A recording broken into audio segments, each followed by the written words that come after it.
শখের বাইক নিয়ে ছুটে চলেছিলেন গন্তব্যে, কিন্তু পদ্মা সেতুতে উঠতেই আচমকা প্রকৃতির রুদ্রমূর্তি। মুহূর্তের মধ্যে শুরু হলো তুমুল ঝড় ও মুষলধারে বৃষ্টি। বাতাসের তীব্রতা এতটাই ভয়াবহ ছিল যে চলন্ত বাইকের নিয়ন্ত্রণ ধরে রাখাই রীতিমতো অসম্ভব হয়ে পড়ে। বাধ্য হয়ে সঙ্গে সঙ্গে বাইক থামিয়ে সেতুর রেলিং আঁকড়ে ধরে বসে পড়েন এই বাইকার।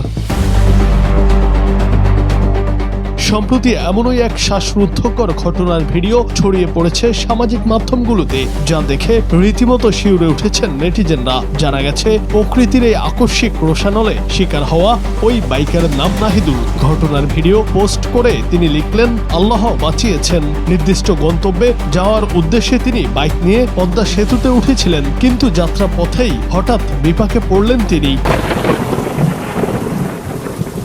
ঝড়ের প্রচন্ড তাণ্ডবে বাইক ছিটকে যাওয়ার উপক্রম হলে নাহিদুল আর ঝুঁকি নেননি। তিনি তাৎক্ষণিক বুদ্ধিমত্তার পরিচয় দিয়ে সঙ্গে সঙ্গে বাইক থামিয়ে ফেলেন এবং বাতাসের ধাক্কায় যেন উড়ে না যান সেজন্য নিজেকে সুরক্ষিত রাখতে দ্রুত সেতুর রেলিং শক্ত করে ধরে সেখানেই বসে পড়েন।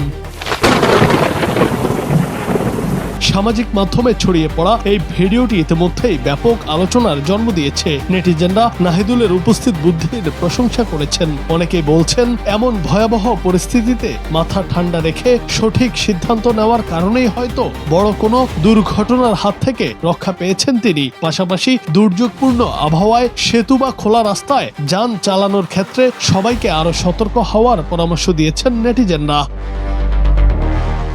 জুনায়েদ আহমেদ, বাংলা টিভি।